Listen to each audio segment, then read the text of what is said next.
Амансыз ба, әдебиет сүйер қауым. Қазақта 8 қырлы, бір сырлы деген теңеуді кімдерге айтқан білесіз бе? Өнердің сан қырын меңгеріп қана қоймай, халыққа пайдасы тиетін кәсіп істеп, әр саланың сырын меңгерген азаматты айтар бәлкім. Біз бүгінгі хабарымызға әдебиет пен әлеуетке сөзімен де, ісімен де үлес қосып жүрген жанды кейіпкер етпекпіз. Ол туралы Константин Симонов атындағы және Алаш халықаралық әдеби сыйлықтарының иегері Нармахан Бегалыұлы. Ұлттық сананың қалыптасуына, қалғымауына, қорғалуына зиялы қауым ұйытқы десек, халқының тағдырына, өткені мен келешегіне, мемлекетшілдік мәселесіне алаңдаған Тұйғынбек Әлжігіттің ақиқаттың іздеуі кең өрісті, талғамды туынды деген пікір арқылы жоғарғы дәрежеде баға берді. Ақиқатты іздеп жүрген азаматпен кеңірек сұхбат құратын боламыз, арна қосулы болсын.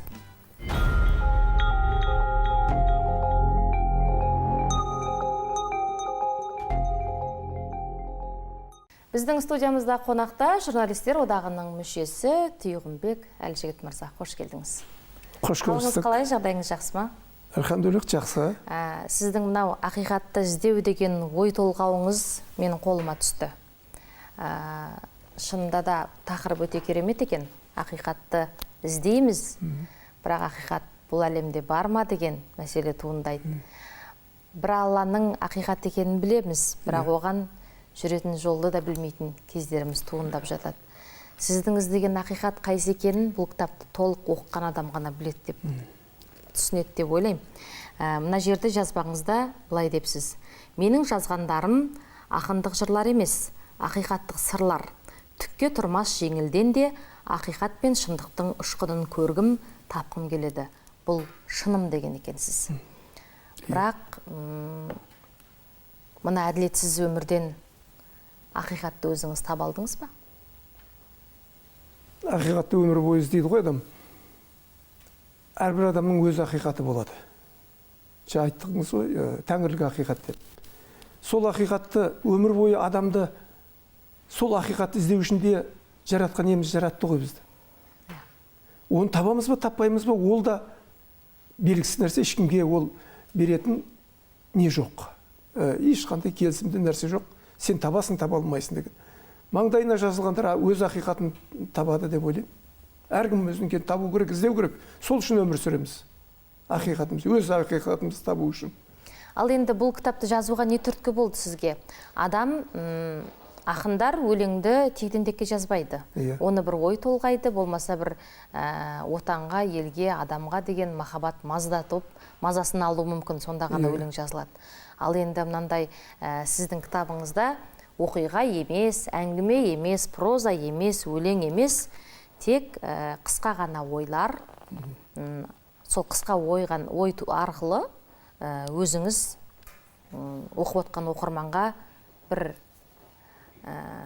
қамшы салатын тұсыңыз болады, серпілтетін тұсыңыз болады. Бүгін осы кітабыңыздан мен көптеген дүниелерді оқып, өзіме түйгендей болдым. Не себеп болды осын жазуға? Енді жаратушы иеміз әрбір адамға сезімді берді ғой. Соның ішінде ой дегенді берді. Яғни барлығымызға ой ортақ. Біз ой қуамыз. Өмір күнде тіршілік етеміз, сол сұрақ туғызады. Сұрақты іздейміз ғой, өмір бойы іздейміз. Яғни біз біраз өмір сүргесін сол өмірдегі туындаған сұрақтарға, мәселелерге жауап іздедік қой. Яғни жауап іздеу дегеннің өзі іздену, тану, ақиқат іздеу ғой. Сол ойлар алып келді деп ойлаймын. Содан кейін біз жастайымызда мектептен күнделік жазып өстік қой. Сол күнделіктер жинала келіп пәлен дәптер болыпты. Бір кезде ой келді, неге мен тек қана күнделік жазам? Сондай бір қысқа ойларды бөлекше жазбаймын.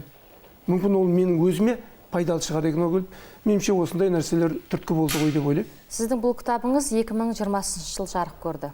Одан бері қаншама оқырман оқып жатқан шығар. Үлкен ағаларыңыз дейміз, әріптестеріңіз, замандастарыңыз оқып жатыр. Қандай пікір айтып жатыр ол кісілер? Енді көп кісі пікір айтты деп айта алмаймын. Пікір айтқан, бұл туралы кішкентай жазған ағалар болды, замандастар болды. Олар негізі бұның тұсаукесері өзіміздің Әл-Фараби кітапханасында болды.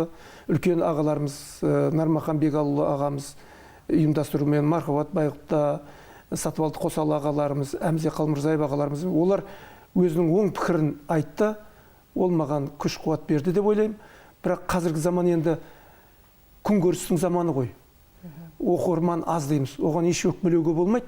Себебі бүткіл қоғамымызда, ұлысымызда десек болады, ең бірінші орынға күнкөрістік нәрсе қойылды да, сондықтан неге оқымады деп өкпелеуге болмайды. Тұрмысты сана билеп кетті. Сана билеп кетті. Бірақ арасында дұрыс пікір айтса, ол сен үшін жақсы екен, себебі еңбегіңнің дұрыс екенін білуің керек қой. Ол қандай жазушы болсын, оған мұқтаж негізі, оны білгісі келеді. Жастарды кітап оқымайды деген сөз қалыптасып қалған ғой, бірақ жастардың қазір көбісі білімге назар аударып жатыр. Жастар арасынан оқырмандарыңыз бар ма? Жастар, шын айтайын, осы биыл 4-ші жылға не қылды ғой, бұл кітап өз жөндеп таратылғанда жоқ. Себебі мен енді ауданда тұрам. Мені аудан жүзіммен танығанмен менің рухани дүнием танымайды ғой. Осындай өнер бар екен деп танымайды. Сондықтан Совет үкіметімен салыстырғанда қазіргі кезеңде сенің жазған шығармаңды басқаңды елге таныстыру қиын. Жоқ, ондай кәсіпте ашылған жоқ. Сондықтан бұл кітаптың шыққанын да білмейді.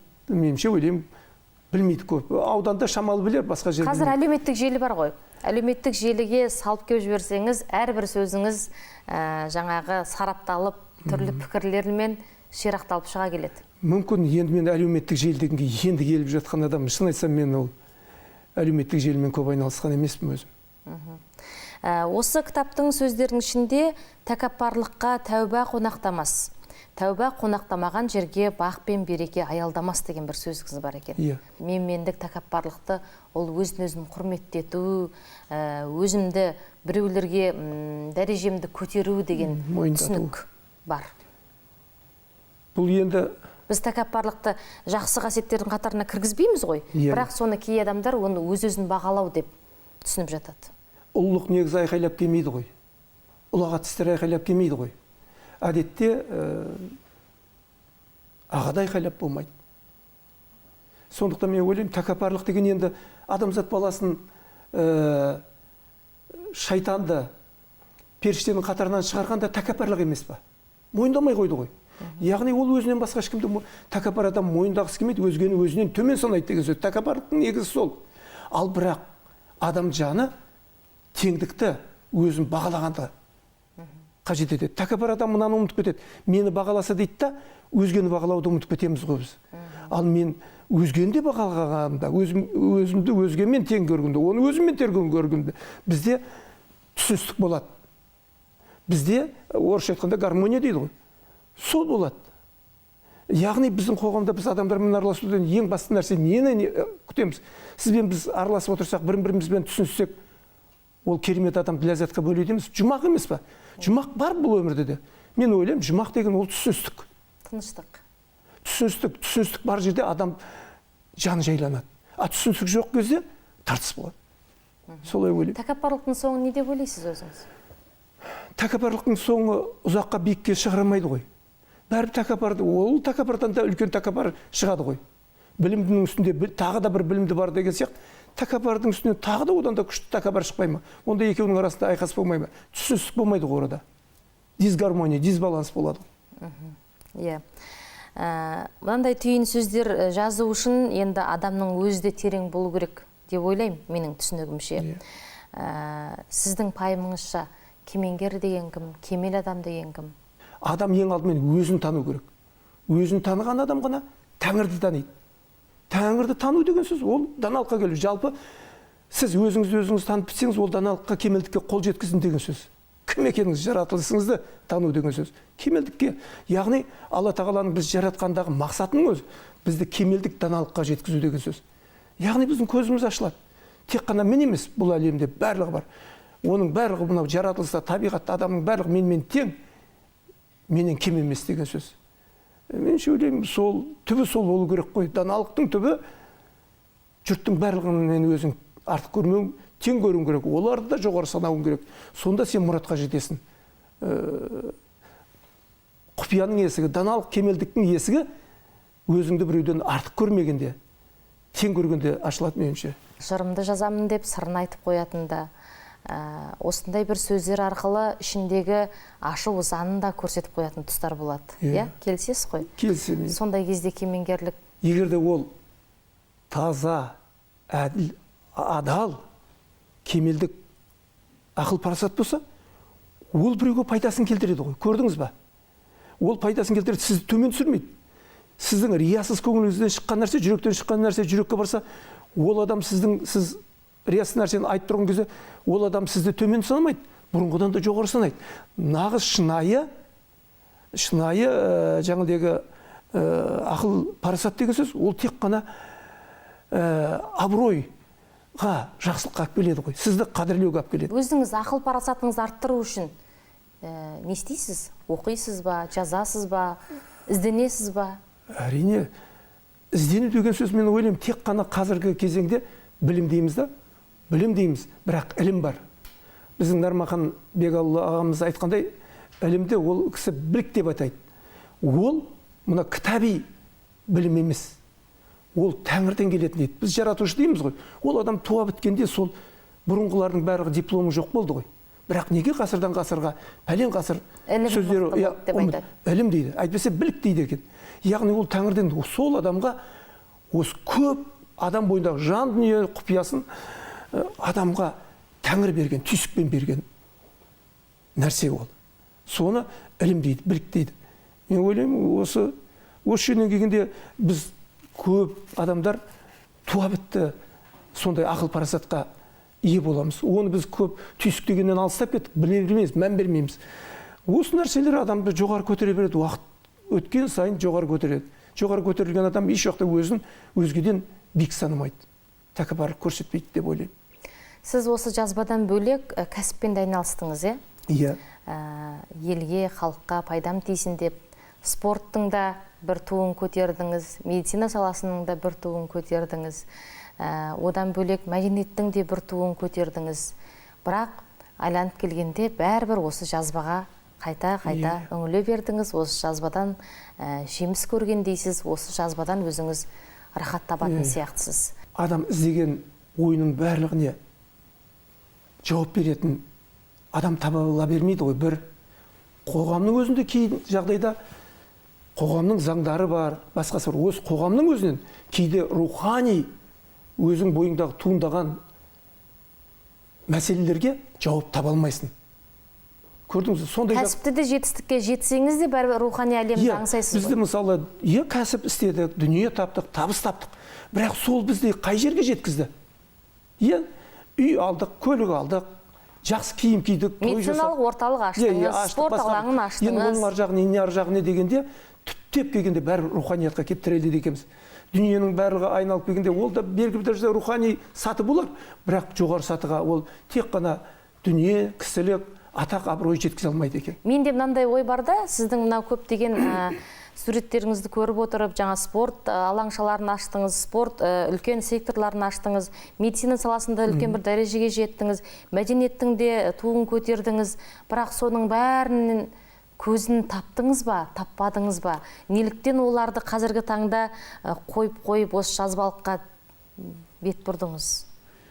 Осының сырын білімге батыр. Сен енді кейде біреуге шын айтайық, мынау жазу деген бірден келмейді ғой. Ол бір ең алдымен мен ойлаймын, әрбір саттан өтеді. Бір түйсік болып саған келуі мүмкін. Әлде солар арқылы тәжірибе жинадыңыз ба сіз өмірде? Түйсік болады. Түйсік ол енді ойға айналу керек. Сезімге айналады. Қанша уақыттан кейін? Сезім ойға айналады. Ой бір кезде сөзге айналады. Бірақ сөз, әрбір сөзді адам бәрі жазуға келтіре алмайды ғой. Жазушы болу үшін де қабілет керек. Ол қанша саттан, 4, 5, 6 саттан өтеді. Ең соңында ғана жазуға келеді. Көрдіңіз бе, сонда сіз өзіңізбен кейде адам өзімен өзі әңгімелесу, жазу белгілі бір дәрежеде сен өзіңмен өзің әңгімелесу деген сөз емес пе? Өз ойыңды өзіңе айтып түсіндіру емес пе? Сен өзгеге сізге айтып түсіндіруім қиын болуы мүмкін. Сіздің жаратылысыңыз басқа, тағы бір кісінің жаратылысы басқа ғой. Мен өз жаратылысымды өзім білем ғой, әрбір адам біледі ғой. Онда мен ойлаймын, жазу деген өзіңмен өзің тіл табысу шығар деп ойлаймын. Жалпы адам өмірге келгенде өзін тану деген сөз, өзімен өзін іздеу деген сөз емес пе? Ең мықты адам Өз-өзін жеңген адам Иә, дейді. жеңген адам. Өзіңіздің осы жазба арқылы, осы өмірден түрлі кәсіп жасау арқылы өзіңізді кейде тоқтаттыңыз, кейде сынадыңыз, өз-өзіңізді шыңдаған кезіңіз болды. Осының ішіндегі мысалы, мына сөз менің осындай бір үлкен тәжірибемнен туындады деп айта аласыз ба? Жоқ, бұнарда енді мен барлығын не қылмаймын. Бардым, көрдім, дәмін таттым, нәпсіге баттым дейді. Деген сөздер бар burada. Не таптым? Қайтадан айналып келсе сол нәпсі. Қарсы тұра шама бар ма деген бар. Ол енді өзіңмен өзің не қылу ғой. Біз талай күресу ғой. Нәпсіні көрдік, бастан сездік. Нәпсі деген ол да адамды тіктейтін нәрсе. Бірақ ол нәпсі пайдалы, белгілі бір шекараға дейін пайдалы. Егер нәпсі болмаса, біз адам болмас едік. Ал ол шекарадан асқанда ол саған зиян келтіреді. Яғни өмір бойы күрес, өзіңмен күрес қой енді. Сонда ол көбінесе меніңше нәпсіден жеңілесің. Өзіңіздің қандай мінезіңізді жеңдіңіз сіз? Қандай теріс қылығыңызды жеңдіңіз? Сіз өзгемен емес, өзіңізбен күресіп жүрген адам сияқты көрінесіз маған. Иә, негізі мен өмірде негізі басқа адамдармен араздасқаннан гөрі өзіңмен өзің күрескенің ол ауыр тиеді адамға. Себебі біреуді ұрысып қалсаң да кейін уақытпен ұмытасың ғой. А өз-өзіңмен күресу еш уақытта ұмытамайсың ол. Сондықтан мен ойлаймын, жалпы адамзаттың барлық ішінде өз-өзімен күресу өте ауыр, себебі ол Құранда да айтылды, хадисте де айтылған нәрсе ғой. Ең алдымен адам өз нәпсімен күресу. Сондықтан өзіміз жеңетін болса, жеңеміз десек, өзімізге өзіміз танимыз десек, ол өзімізбен өзіміз күресуіміз керек қой. Өзіңіздің қандай жаман қасиет, нашар қасиетіңізді сындырдыңыз? Көп жеңдім деп айта алмаймын. Бірақ мен осы нәпсімен күресіп ойлану, осы өзімді өзім түсінуге, өз нәпсімнің жаратылысын түсінуге, нәпсінің жаратылысын түсінуге маған алып келді. Өз нәпсіңнің жаратылысын түсіну деген сөз, онда сені келесі жолы абайлап жүрем, абайлап басам дедім. Өз нәпсіңді өзің түсінбейсің ғой, табиғатын түсіну керек. Аузыңыз күйгесін барып үрлеп ішесіз, солай болады, меніңше ойлаймын, талай. Ішіндегі бір-екі ойға тоқталайықшы.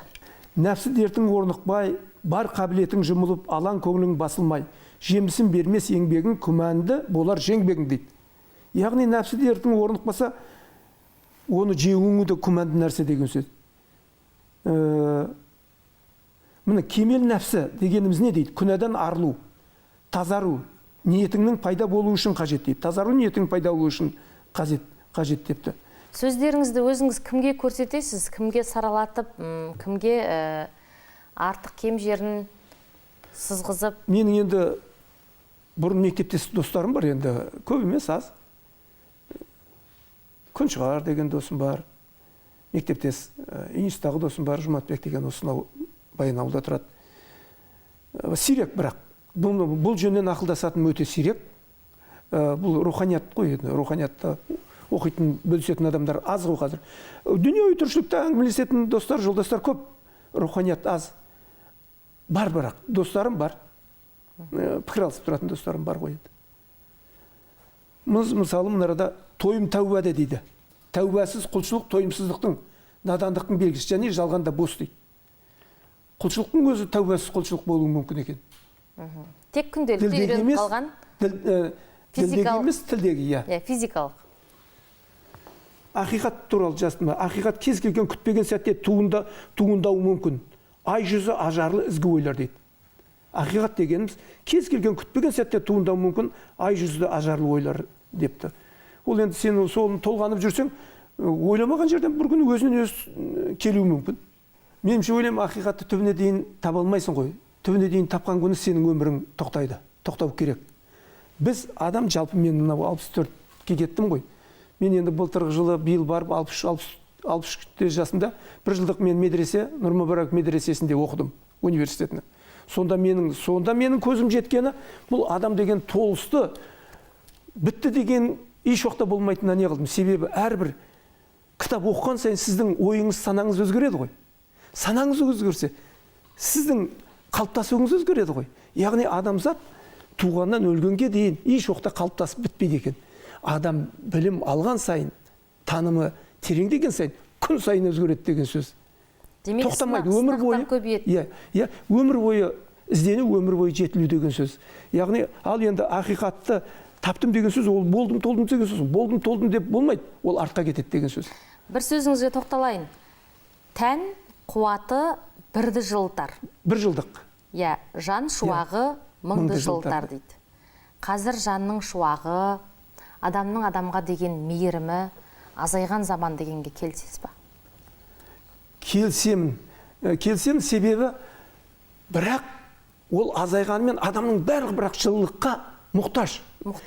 Кім сізді біреу құрметтесе, жақсы көрсе, жақсы сөз есе, жаныңыз жақсы көріп тұрады ғой. Мен де тәкаппарлық көрсем сізде.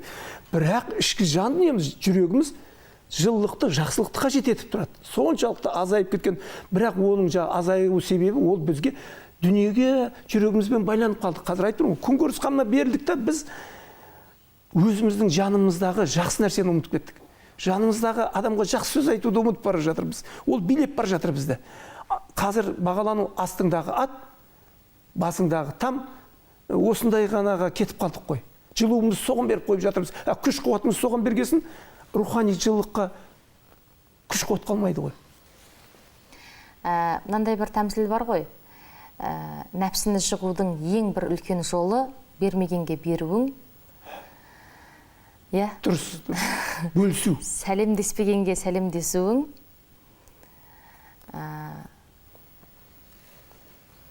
Тәкаппарланғанға кішіреуің дейді. Енді бар ғой, біз бұл дүниеде осындай қасиетті адамдарды көресіз ба сіз қазір? Әлгінде айтып отырсыз, дін тақырыбында да өзіңізді біраз толықтырған адам екенсіз. Жұмыс көп істеп, табыс тапсам, жинасам дейміз да. Бірақ оны енді шын айтайық, шынымен бұл Алланың сөздері өздері деген болса, Абайдың, ұлы Абайдың айтқаны шын болса, ондай болса соның барлығын бізге ризық нәсібін Алла беріп тұрған жоқ па? Біз соны ұмытып тұрмыз ғой. Біз өзіміз таптық дейміз да, жинаймыз. Ол бірақ ертең бізге бұйыра ма, бұйырмай ма? Ал егерде оны мен Алла берді, Алланың жаратушының бергеніне ризалық білдіремін, мен соны маған ол берсе, мен жұртпен бөлісейін десек, сіздің берген дүниеңіз, бөлісуіңіз, сіздің дүниеңіз еш уақытта азайтпайды. Ол сізді, мүмкін малыңыз, 100 малыңыздан 10 берсеңіз 90 қалар. Бірақ сіз 10 берген малыңыздың орнына сіз 100 малдық рухани байлық аласыз ғой. Себебі сіз біреуге жақсылық жасағасын, ол сіздің жүрегіңізге келмейді ма? Ол сізді рухани шабытқа көтеріп жібереді да, 100 мал бар адамнан сіз анағұрлым жоғары биікке көтеріп кетесіз ғой. Берген адам сондай ғой. Ол берудің сондай қасиеті бар, бөлудің сондай қасиеті бар. Бірақ осы нәрсені біз көзімізге көрінбеген соң, нақты түрде біздің оның сезінбегендіктен біз осы нәрсені көп ретте білмей жатамыз. Енді қазір бүткілдей қоғамымыз жаңылдегі күнкөріс қамына кетті деп тұрмыз ғой. Яғни бүткілдей қоғам кетті дегенсін, біздің қоғамда қазір бұрынғы жақсылықты дәріптеу жоқ қой. Сіз қазір отырсыз, осы сіздің неңіздің өзінен, осы жүргізген бағдарламаңыздың өзінен жұрттар не үшін көреді? Осыдан бір өзіме жаңалық тапсам ба, жақсылық тапсам ба, рухани бір тірек тапсам ба дейді ғой. Яғни сондай біздің қоғамымызда қазір жақсылықты, рухани жақсылықты дәріптеу кемшін жоқ. Меніңше ойлаймын, осыдан 40 жыл бұрын бұған қарағанда меніңше көбірек болды деп ойлаймын. Оған енді біз заманды кінәлап жатамыз ғой, бірақ заман сол орында тұр, адамдар ауысып жатыр. Өзгереді. Адам емес, адамның санасы өзгеретін. Сана өзгергенде заман өзгереді. Себебі менің санам өзгерсе, мына дүниеде өзгереді ғой. Қай жылы шықты мына кітабыңыз? 15-ші жылы шықты. Азаматқа аманат деген. Бұл енді атауы да керемет екен. Жалпы кітапқа сіз ат қоюда үлкен бір ізденіспен қоятын сияқтысыз. Азаматқа аманат десеңіз де, сол арқылы бүкіл адамзатқа аманат айтып тұрғандай. Бұл кітабыңызды да оқып шықтым бір шалып. Бұның да ішінде қысқа ғана ойлар, қазіргі тілмен айтқанда түрлі афоризмдер, қысқа ғана пікірлер. Қазір көп оқырманның көбі бұрынғыдай ұзын сонар романды оқуға шыдамы жетпейді. Қазіргі уақыттың өз талабы солай ма екен, болмаса адамдардың жан дүниесі соған тәрбиеленіп бара жатыр ма? Қысқа дүниелерді оқуға құмармыз. Жақсы адамдар, меніңше ойлаймын, бұл қоғамда көп. Өзінің әлі өз қадір қасиетін білмей жатқан адам бар. Бірақ осындай шығарма деді ғой. Мысалы, мен мынау шығармама жақында осы қаңтар айында 4 жыл болады. Шын айтсам, осы кітабым әлі менің үйімде жатыр. Себебі оны мен қалай не қыламын? Таратқан жоқсыз. Азғантай ғана тараттым. Болды, одан басқа қалай таратам мен? Қазіргі тарататын жүйеде басқа да жоқ қой. Содан кейін мен кімге айқайлай беремін? Мен мынандай едім, мен кітап шығардым десем, оның барлығы маған күлмей ма? Мынау қандай адам, бір ақымақ па, не ма? деу мүмкін ғой. Көрдіңіз ба? Яғни жақсылықтың өзін жеткізу үшін біз қоғам еңбек ету керек. Бізде қоғамда үйтпесек, мына осы сіздің бағдарламаңыздың өзі жақсылықтың жаршысы десек болады. Осындай бағдарламалар көп болмаса, ел жұрт бір жазушы ол қайда барып жетеді? Осыдан бір ой туып отыр, азаматқа аманат деп. Біз азаматқа заттай былай қойғанда, бір ер азаматқа мысалы әйел аманат болады. Бір азаматқа сіз қызыңызды аманаттап бересіз. Бір азаматқа бала аманат болады, дұрыс қой. Дәл осы аманатқа жасалып жатқан бүгінде көптеген қиянаттарды естіп көріп біліп жүрген шығарсыз, бүлдіршіндерге жасалып жатқан қиянаттар, дүниеге келген кішкентай аманаттарға жасалып жатқан қиянаттар сіздің жүрегіңізді қозғай ма осы нәрсе? Неге қозғамайсың? Мынаның негізі ішінде дәл осы жөннен бар. Мысалы, біздің көшелеріміздің бәрінде прокуратуралар іліп қойған, Астанада да, әрбір ауданда да бар. Алимент төле деген бар. Әке деген бар. Ол біздің қазақтың, дәл осы жарнама қазақтың салтына сәйкес емес. Оған мен осының ішінде бірақ олай жасауға мәжбүрміз. Мәжбүрміз. Осының ішінде дәл анти-жарнама деген өлең бар. Алимент әке бола алмас. Алимент ана бола алмас. Қабылданса да қанша заң, ол отбасы бола алмас деген өсіп келеді. Аяқ жағында шыдам, тамын, сабыр ет. Зайымыңды жесір етпе, балаңды жетім етпе деген бар. Біздің бұл жарнамалардың бәрі олай емес, басқаша жазылу керек. Біздің қазақтың түсінігімен, салт дәстүрмен, пайыммен, менталитетімен жазылу керек. Ана уже алимент төле деген ол әбден біткен отбасы ғой. Ажырасып біткен отбасы. Оған немене деп алимент деп жазсаң да жазбасаң да заң арқылы қайтаруға болады, әйтеуір бір нәрсе. Біз өткен 3-4 жыл бұрын естідім, Павлодар қаласын зерттеген екен, 1000 отбасы үйленіп 850 ажырасыпты. Сонда біз енді ұлт болудан, мемлекет болудан қалдық деген сөзіміз. Отбасы жоқ деген сөз ғой. Сондықтан біз еш уақытта мына батыстың, шығыстың несіне көз жұма қабылдауымызға болмайды деген сөз. Бұл тек қана өзіміздің ата дәстүрімізбен ғасырлық соның сүзгісінен өткізіп қана ондай заңдарды қабылдауымыз керек деген сөз. Әдебиет ардың ісі хабарына өзіңіз қонақ болып келіп отырсыз. Кітабы арқылы біраз ойды халыққа жеткіздіңіз. Енді бұл үлкен таралымға жетсін деген ниетіміз бар. Әлі де мен сізге айтам, әлеуметтік желіге осы қысқа ғана сөздеріңіз жариялап отырсаңыз, сол арқылы сіз көптеген оқырманның жүрегінен орын аласыз. Менің сізге айтатын аз ғана сөз көмегім болсын. Бұдан да бөлек, сіз бүгінгі таңда көрерменге не айтқыңыз келеді? Сіздер әдебиет ардың істеген хабар екен. Егерде мен ойлаймын, әдебиет деген әдебінен айырылғанда қоғамның ниеті қараяды, бұзылады. Адамзат баласы адасады. Әдебиеттен ар кеткенде, әдеп кеткенде, себебі шығыста мынандай тәмсіл бар. Білім алмасаң да әдеп ал деген бар. Әдеп яғни ар деген сөз. Егерде әдеп ар жоқ жерде ешқандай білімде береке болмайды. Жалпы қоғамда береке болмайды. Егерде отбасында әдеп болмаса, білімде әдеп болмаса, ұстазға деген жаңағыдай құрмет болмаса, үлкенге деген құрмет болмаса, ол жерде қандай береке бар? Өмірімізде де, білімімізде, кәсібімізде береке жоқ. Сондықтан мен ойлаймын, әдебиет ардың істеген керемет нәрсе. Себебі қоғамды тәрбиелейтін әдебиет. Мына көшеде былай сөйлейді екен, халық былай сөйлейді екен, соларға жаргонмен жазайық деп. Әдебиет деген халықтың сөзіне еріп кетуге болмайды. Әдебиет өзінің тілі болу керек. Ол соның тілді халық оқи отыра өзін тәрбиелеу керек. Әйтпесе қазір WhatsApp-та барлығы боқтықтың барлығы келіп жатыр ғой. Ананы көрсең, адам безіп кетесің.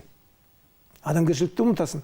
Мен ойлаймын, әдебиетке келгенде сондай рөлі бар. Әдебиет, біздің әдебиетіміз өсу керек.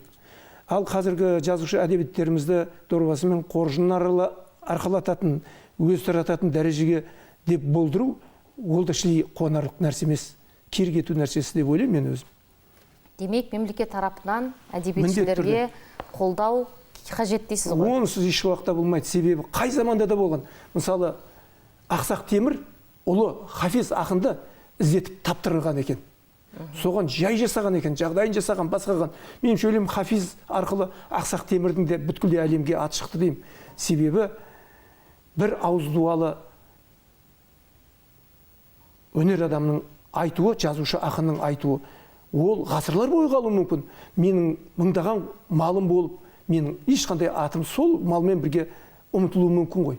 Яғни әдебиетшілер жай емес, оған ақынның аузына сөзді Алла салады деген бар. Яғни ол тегін нәрсе емес қой, тектілік деген сөз ғой. Бұл ой, қоғамдық ой деймін. Бүткіл dey барлығымызға ортақ ой деп. Кешегі тарихын білмегеннің бүгіні жоқ дейді. Бүгіні жоқтың ертеңі жоқ дейді. Яғни біз ондай дәрежеге жету үшін біз өткенімізді білуіміз керек.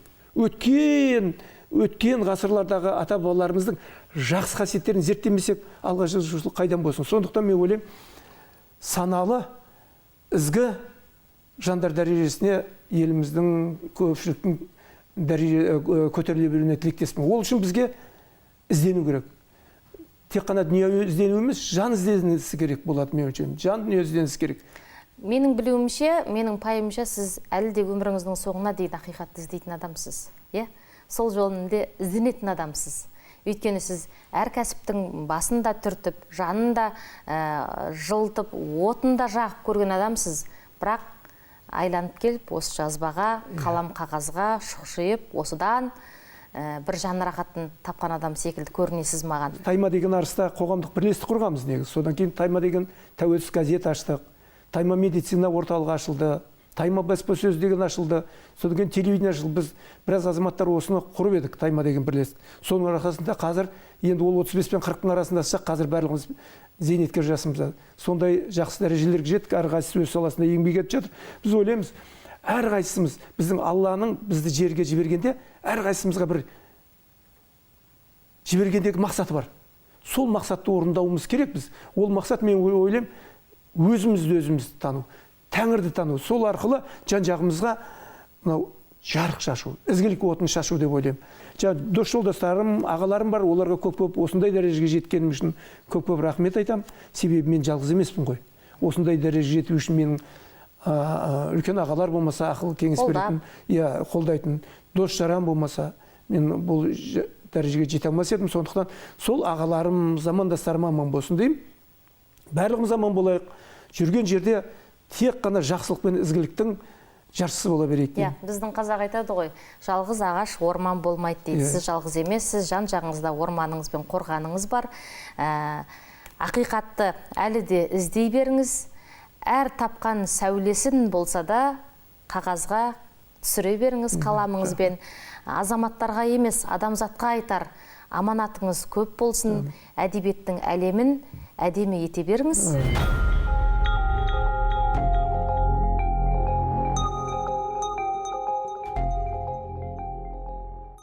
Бүгінгі авторымыз Дүйгінбек Әлжігіттің ақиқатымен хабарымызды түйіндесек. Адамдар арақатынасы тоба, түсінік, кешірім, татулық деген қасиет құбылыстарға байланысты болады.